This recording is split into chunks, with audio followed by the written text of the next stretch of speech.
मदन मोहन अपने गुरु की अंग्रेजी पत्रिका इंडियन यूनियन का संपादन कर चुके थे। राजा साहब की जैसी अनुमति थी कि आप दोनों में से एक शर्तों को मान लें। दुर्भाग्यवश राजा साहब ने उसमें से एक शर्त तोड़ दी।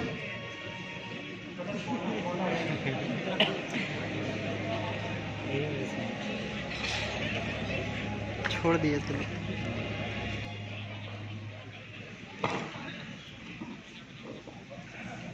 ये फिट बैठ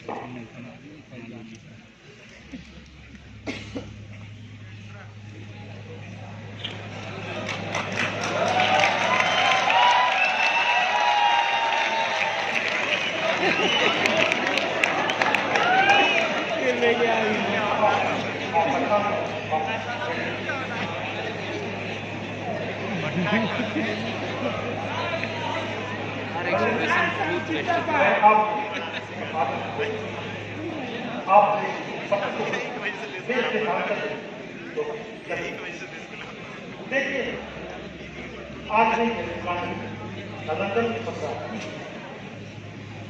आप पूरी पूरी आपका आपके पुराना 2 वर्षों आपके क्या प्रति बात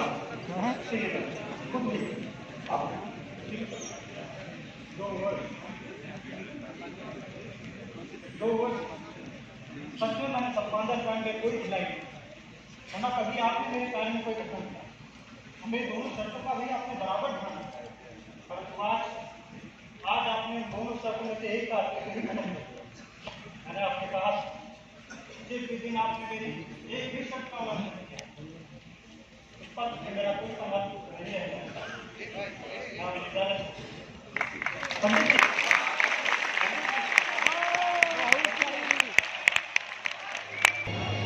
जीवन के आदर्श, नैतिकता एवं मूल्य मदन मोहन मालवीय में इस कदर प्रभावित थे कि परिवार के पालन पोषण की एकमात्र आधार संपादक की नौकरी को छोड़ते हुए उन्होंने क्षण भर भी नहीं सोचा। हिंदुस्तान पत्रिका से मिले संपादक के अनुभव ही भविष्य में मर्यादा, लीडर, अभ्युदय, सनातन जैसी पत्रिकाओं के संपादन का आधार बना। राजा रामचंद्र सिंह को अपने वादे के टूट जाने का गहरा मलाल हुआ। उन्होंने मालवीय जी से न सिर्फ माफी मांगी बल्कि उन्हें वकालत पढ़ने के लिए एवं उससे संबंधित सारा खर्च वहन करने की जिम्मेदारी दी। शुरू में मदन मोहन मालवीय ने इसका विरोध किया किंतु राजा साहब के बहुत आग्रह करने के बाद वे मान गए। सन 1891 में वकालत की परीक्षा पास करने के बाद उन्होंने सेशन कोर्ट में और 2 साल बाद हाई कोर्ट में प्रैक्टिस आरंभ की। मदन मोहन मालवीय प्रत्येक केस व्यक्तिगत स्तर पर जांच करते थे, उसके बाद उसे अदालत में पेश करते थे। निर्बलों और वंचितों के लिए उनका दरवाजा हमेशा खुला रहता था। उन दिनों जब इलाहाबाद में उनकी वकालत शिखर पर थी तब एक दिन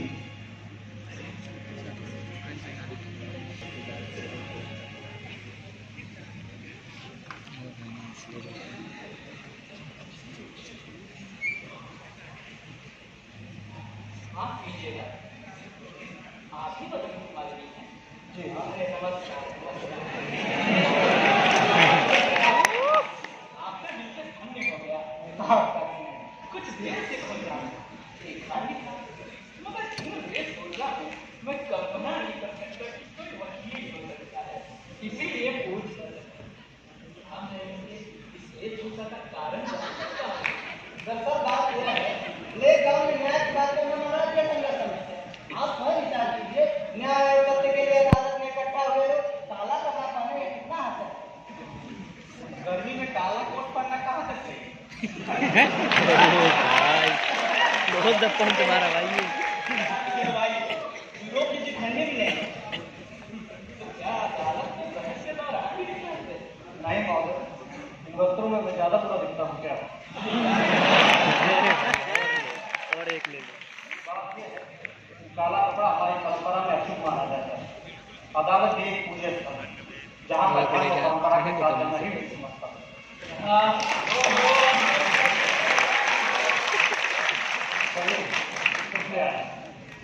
आज मैं बहुत मुसीबत अब आपका क्या है क्या बात पूरी बात बताता हूँ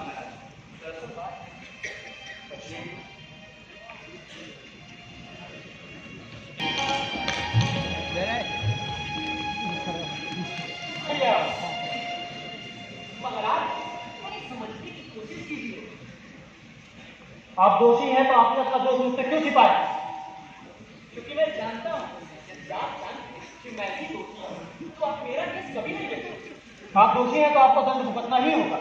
और भी वकील है इलाहाबाद में, अब उनके पास चले गए होते, मेरा धर्म क्यों खर्च कराते? महाराज, 90% केस तो हम पहले ही जीत चुके हैं। बल्कि यदि आप चुप भी रहेंगे तो वैसे ही जीत जाएंगे। यह असंभव है, तुम्हें दंड भुगतना होगा। आप जितने रुपए कहिए मैं उतने दे सकता हूँ। आपके चुप रहने के बदले आपका कर्ज, आपकी जीवन दशा, पीढ़ियों का भविष्य सब बदल जाएगा। अपने दौलत की कहीं और दिखाना, दबाओ जाओ।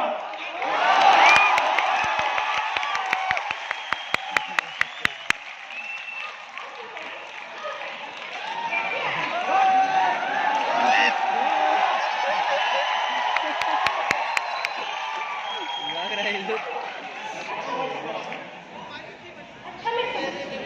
हाँ, वो दोषी है तो उसे दंड भुगतना ही करेगा।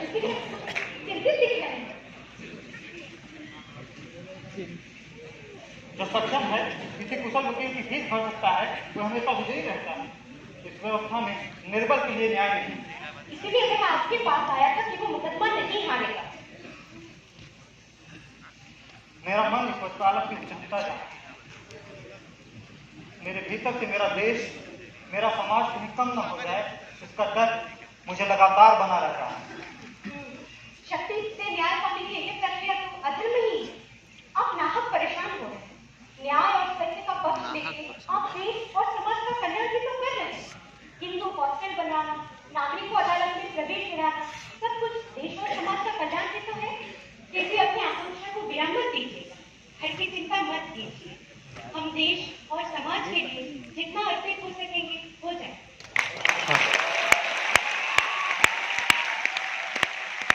मालवीय जी पर गहरा प्रभाव पड़ा। वकालत के पेशे से उनकी अरुचि बढ़ती गई। इन दिनों वे अपने बचपन के स्वप्न और विराटतम लक्ष्य शिक्षा की सर्वसुलभता की ओर धीरे धीरे बढ़ रहे थे।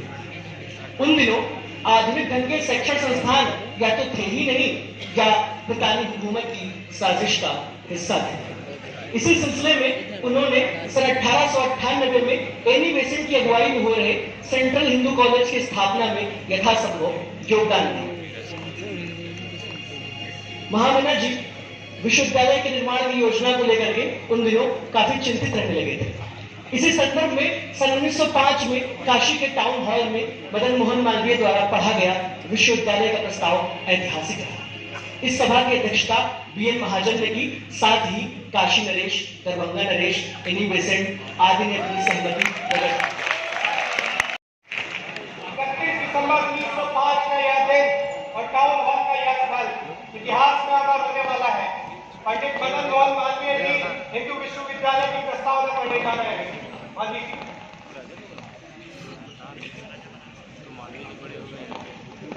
भारत के प्राचीन धर्म की शिक्षा है कि प्रत्येक व्यक्ति अपने को बड़ी समष्टि की इकाई समझकर उसके हित के लिए जीवित रहे और काम करे। लोक कल्याण और लोक संग्रह को परम पुरुषार्थ समझे। आज काशी में हम जिस विश्वविद्यालय की स्थापना के महान संकल्प के साथ जुड़ने जा रहे हैं, उसका उद्देश्य इस प्रकार है।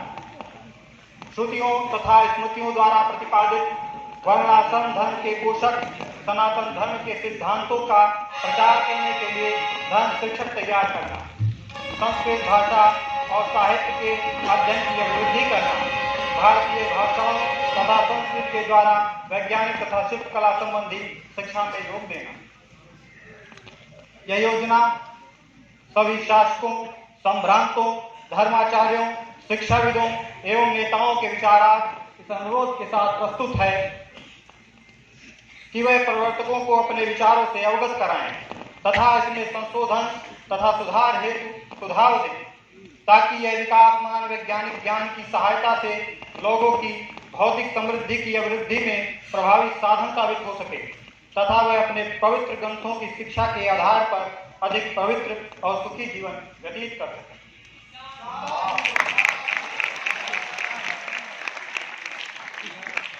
आके ताली बजाइए खिलता है। अच्छा और वकालत का चमचमाता पेशा, दोनों के बीच द्वंद्व बढ़ता गया। इसी बीच वकील मदन मोहन मालवीय ने प्रसिद्ध रानी केस में सफलता पाई। इस सफलता के फलस्वरूप उन्हें अपार धन एवं यश की प्राप्ति हुई।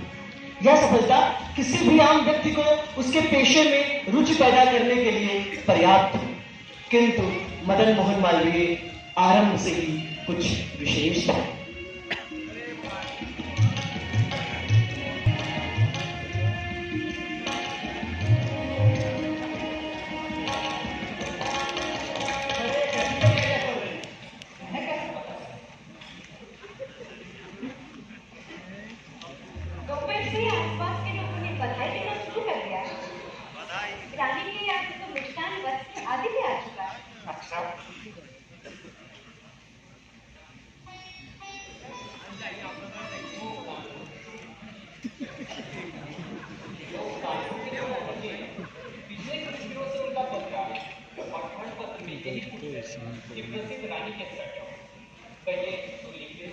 हाँ, मैं अपनी पत्रिका में खबर बना लिख दूं, मेरा बयान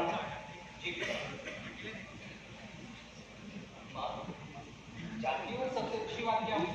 अब हमारे परिवार का सारा खर्च उठे है। हाँ मैं तुम्हें आराम चाहता हूँ। बच्चों, मुझे सुबह से अनंत बधाइयाँ और शुभकामनाएं मिली।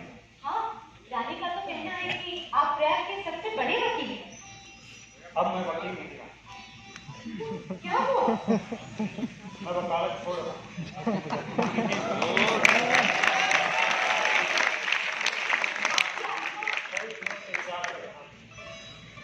तुम्हारा विचार जानने को इच्छुक हूं। आपकी आत्मा जिस निर्णय में पहुंच रही है उसे ही सही।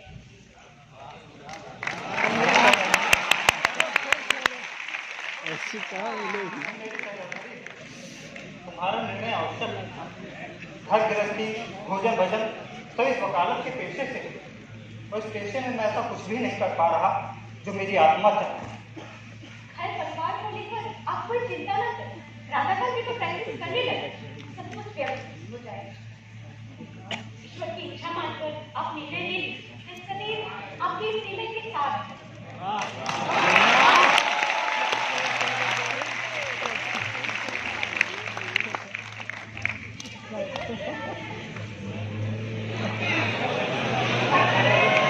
महायज्ञ में पूर्णाहुति के लिए तैयार मदन मोहन मालवीय ने अपनी विश्वविद्यालय योजना में शीघ्रता लाई।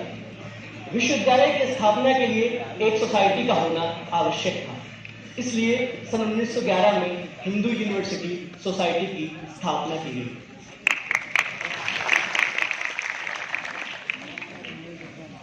आज हम सब हिंदू विश्वविद्यालय के स्थापना के महान संकल्प के साथ यहाँ उपस्थित हैं। मैं सर्वप्रथम इन्हीं बेसेंट जी से आग्रह करता हूँ कि वह बड़े विचार प्रस्तुत करें।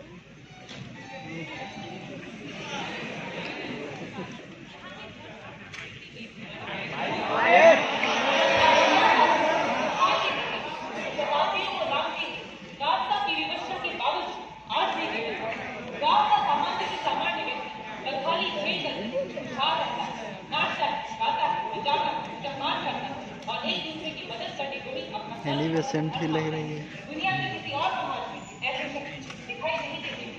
मालवीय जी, मेरा आपसे निवेदन है कि मेरी ऑल इंडिया यूनिवर्सिटी की योजना को काशी हिंदू विश्वविद्यालय में सम्मिलित करें।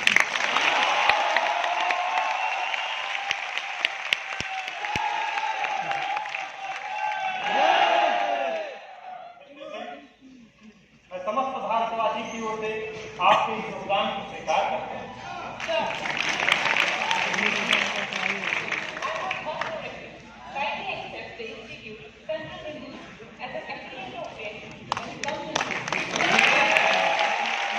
सेंट्रल हिंदी स्कूलिंग ही आती है ना यूनिवर्सिटी के लिए। फाउंडेशन होगा है और भी ये योजना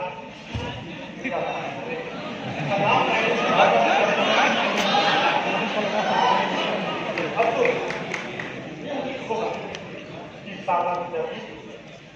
हिंदू विश्वविद्यालय की विराट योजना साबित करें। फैसला शुभारंभ अभूतपूर्व है। आज की तारीख 28 नवंबर 1911 ऐतिहासिक साबित है। मैं हिंदू यूनिवर्सिटी सोसाइटी का गठन करता हूँ और आज आवेशों के लिए आपसे मेरा आग्रह रहेगा अब इस सोसाइटी के अध्यक्ष बनना स्वीकार करें।